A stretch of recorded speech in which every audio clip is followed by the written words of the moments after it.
안녕하세요. 인텍플러스 대표이사 이상입니다. 제 본인 소개를 간략하게 드리자면, 저는 이제 학부학번으로는 86학번이고요. 학부하고 석사는 서울대학교에서 했습니다. 93년도에 카이스트에 박사과정으로 입학을 해서 98년도에 졸업을 했고요. 지도 교수님은 김승우 교수님이셨습니다. 그 이후에 이제 인텍플러스의 개발자로 입사를 해서 계속해서 이제 연구 개발 쪽 업무를 담당하다가 점점 사업이나 경영 쪽으로 이제 역할을 넓혀 나갔고 2015년에는 이제 대표이사에 취임을 하게 됐습니다. 이제 저희 회사는 대덕 테크노밸리에 있는 벤처 회사인데요. 2011년에 이제 코스닥 상장을 했고요. 임직원 수는 지금 한 280명. 올해 예상 매출은 아마 1,000억을 훌쩍 넘길 걸로 그렇게 예상이 되고 있습니다. 여러분이 회사에 입사를 하시게 되면은요. 아마 이제 대부분의 경우에는 연구 개발자로서 처음 회사 생활을 시작을 하시게 될 텐데요. 예를 들면 이제 저희 회사 같은 경우에는 앞에 보이는 요 네 가지 기술이 저희 회사의 핵심 기술이기 때문에 요 네 가지 중에 하나의 분야에서 아마 연구 개발 담당을 하시게 될 겁니다. 그 중에 하나가 이제 3차 형상을 측정을 해서 거기로부터 형상 오차나 결함들을 추출해내는 이제 고속 3D 검사 기술 쪽이 있고요. 또 이제 복잡한 기구 메커니즘을 설계를 하고 여기 이제 제작되었을 때 프로그래밍 해가지고 제어하는 자동화 장비 설계 및 제작 기술 쪽이 있고요. 또 이제 영상 처리나 아니면은 딥러닝 같은 AI 알고리즘을 이용을 해서 2D 영상으로부터 결함을 추출해내는 이제 2D 검사 기술 쪽도 있고요.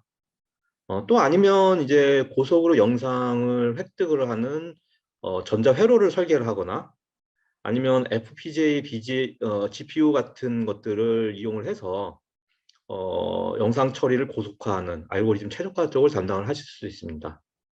그래서 이제 요 네 가지 중에 하나의 분야에서 이제 연구 개발을 하시다가 이제 본인의 일이 이제 점점 익숙해지기 시작하면 여러분 밑으로 이제 부하 엔지니어들이 한 명, 두 명 이제 붙게 되고요.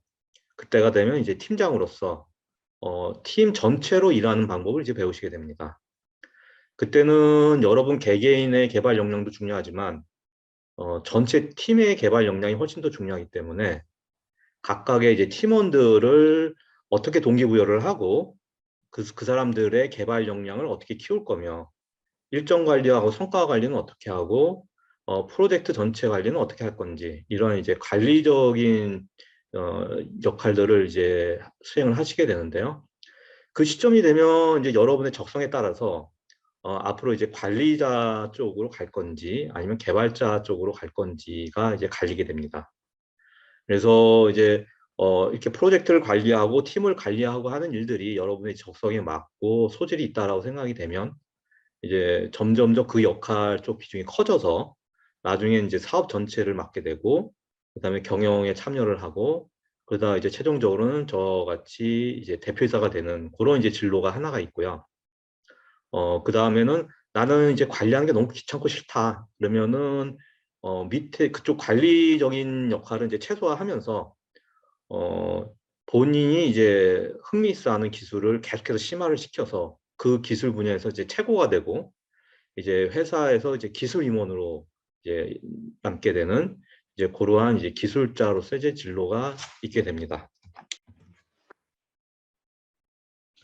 결정적인 시기를 하나만 꼽으라 그러면 아무래도 이제 제가 박사과정을 졸업을 하고 인텍플러스에 입사를 결심했던 그 시기가 될 것 같은데요. 그때 당시에 이제 저한테는 세 갈래의 길이 주어져 있었습니다. 그 중에 하나는 제가 이제 박사과정 때 대기업 생기원하고 진행했던 프로젝트가 있는데 그 프로젝트를 담당하셨던 생기원 책임께서 저를 좋게 보셔가지고 생기원 들어오라고 막 하셨던 게 있었고요. 또 하나는 이제 저희 부모님이 원하셨던 길인데 해외 포닥을 갔다 와서 대학 교수로 가든지 아니면은 정부 출연에 들어가는 그쪽 길이 있었습니다.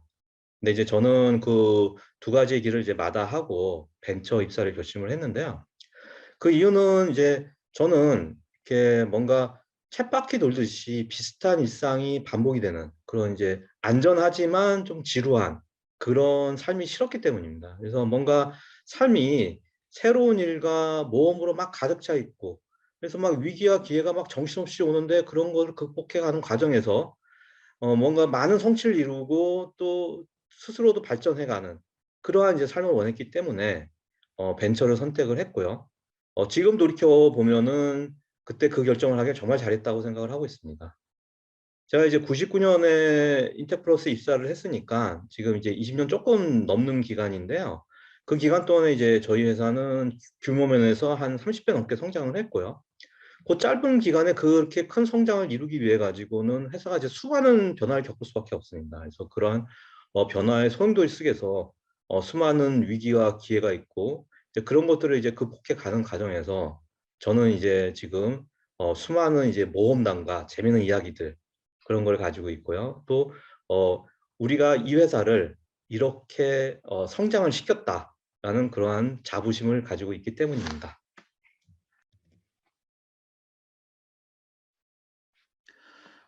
아마 지금 여러분들이 궁금해하시는 게 현재 학부에서 배우고 있는 여러 지식들이 향후 진로에 이제 어떻게 도움이 되느냐 이제 이 부분이 궁금해하시는 것 같은데요. 글쎄요 이제 제 생각에는 실질적으로 진로에 이제 도움이 되는 지식들은 이제 여러분이 학부를 졸업하고 직장에 가든지 아니면은 대학원에 진학을 했을 때 그때 배우는 지식들이고요. 학부에서는 이제 그런 지식들을 익히기 위한 기초 지식들을 익히는 게 아닌가 저는 이제 그렇게 생각을 하고 있습니다. 대신에 이제 학부에서 공부를 등한시하게 되면 여러분들이 이제 졸업하고 직장이나 대학원에 갔을 때 실질적으로 도움이 되는 지식들을 익히는데 이제 어려움을 겪게 되므로 지금 이제 열심히 공부를 하셔야 되고요. 어, 이제 또 반면에 이제 석사, 박사 때 배우는 지식들은 제 경험에 의하면은 진로에 직접적인 도움을 줍니다. 실제적으로 이제 제가 박사 과정 때 이제 전공했던 게 이제 측정학이고요. 지금 저희 회사가 측정학을 기본으로 하는 검사 장비를 만드는 회사이기 때문에 어떻게 보면은 이제 박사 5년 동안 배웠던 지식으로 평생 먹고 살고 있다. 이제 이렇게 보시면 되겠습니다. 음. 저는 기계과가 제 적성에 너무 잘 맞아가지고 다른 과는 한 번도 생각해 본 적이 없기 때문에 이제 굳이 이제 답변을 드리자면 매 순간 기계과 오기를 너무 잘했다 이렇게 느끼고 있는 거고요.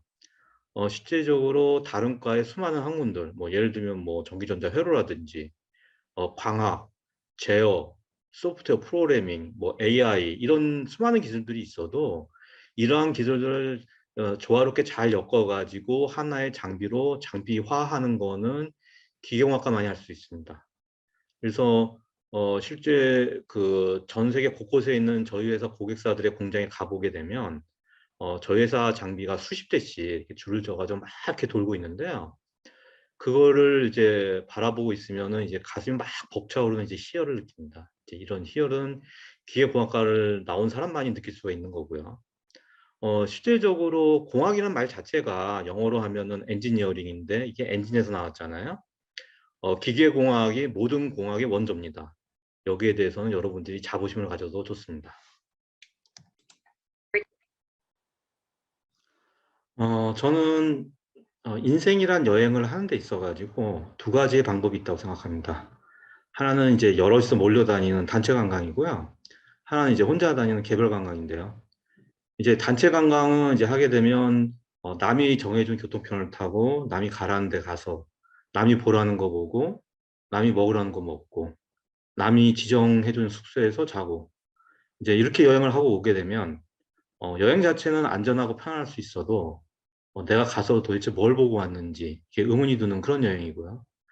이제 반면에 이제 개별 관광은 자기가 직접 모든 숙소와 교통편을 어레인지를 하고 내가 가고 싶은 데를 가서 내가 먹고 싶은 걸 먹고 이제 그러는 과정에서 차를 놓치기도 하고요. 길을 잘못 들어가지고 길을 잃어버리기도 하고 근데 잃어버린 길에서 나만의 장소를 발견하기도 하고 우연히 들어간 식당에서 나만의 맛집을 찾기도 하고요. 그래서 여행 자체는 좀 위험하고 또 불편할 수 있어도 여행을 갔다 오면 나만의 경험으로 충만한 그런 여행이 있습니다. 여러분이 지금 카이스트에 들어왔다라는 거는 지금까지의 인생 여행은 단체 관광이었을 가능성이 굉장히 큽니다. 그러나 앞으로의 여행이, 인생 여행에 있어서는, 부모나 아니면 세상의 평판이나 아니면 주변의 시선이나 이런 남에 의해서 계획되는 게 아니라 여러분이 진정으로 어떠한 삶을 살고 싶고 하고 싶은 게 뭐고 이루고 싶은 게 무엇인지에 의해서 여러분 스스로 결정하고 여러분 스스로 헤쳐나가는 인생이 되었으면 합니다.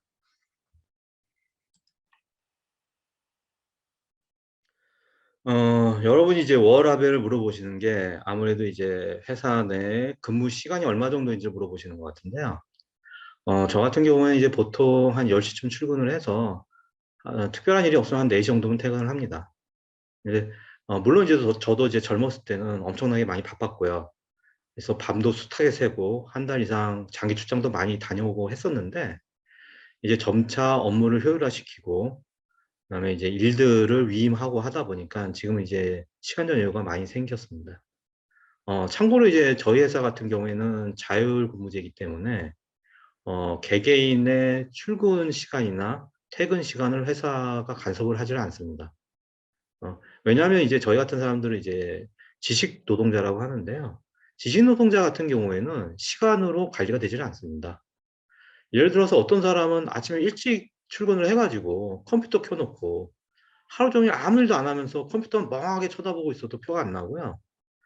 또 어떤 사람은 아예 출근을 안 하고 집 근처에서 산책을 하면서도 회사에 큰 도움이 되는 획기적인 아이디어를 내기도 하고 그러거든요. 그래서 결국은 어떤 업무의 가치가 얼마나 오랫동안 일을 했느냐에 의해서 결정이 나는 게 아니라 그 사람이 얼마나 좋은 성과를 올렸느냐에 의해서 결정이 나기 때문에 시간 관리라는 것은 무의미하다라는 것이 이제 제 의견이고요. 또 한편으로 워라밸을 근무 시간으로만 가지고 평가하는 거에 대해서도 저는 반대 입장입니다. 왜냐하면은 그 아이디어 내에는 직장이란 곳은 생계를 위해서 억지로 다녀야 되는 필요악이고 직장 내에서의 시간은 짧으면 짧을수록 좋고 빨리 퇴근을 해서 집에 가야지만 진정한 삶의 행복을 누릴 수 있다라는 의미가 깔려 있는데요. 어, 여러분들이 직장 생활을 하게 되면 실질적으로 잠자는 시간을 빼놓고는 가장 시간을 많이 보내는 곳이 직장입니다. 따라서 직장에서의 삶이 행복하지 않으면 삶 전체가 행복할 수가 없습니다. 결국은 직장 내에서 행복을 찾아야 되는데요. 직장 내에서 행복이라고 하면 이제 여러분들이 타고난 모든 재능들을 후회 없이 발휘를 해서 어, 뭔가 훌륭한 것을 이뤄내는 어떤 자아 실현의 공간이 직장이고요. 또 여러 사람들이 합심을 해가지고 남들은 도저히 불가능하다는 일들을 성취를 해내고 그것을 이제 서로 기뻐하는 어떤 성취의 공간이 직장이기도 합니다. 따라서 진정한 워라밸이라고 하는 거는 자아 실현이나 성취 같은 직장 내에서 얻을 수 있는 행복과 가족 간의 관계라든지 지인과의 관계, 휴식이라든지 어떤 취미 생활이라든지 이런 직장 밖에서 얻을 수 있는 행복 사이의 밸런스 문제라고 생각을 합니다. 그래서 이러한 밸런스는 이제 저 같은 경우에는 아마 한 50대 50이 되지 않을까 싶은데요. 여기에는 정답이 없다고 생각합니다. 어떤 사람 같은 경우에는 오로지 직장에서만 행복을 찾을 수도 있고요.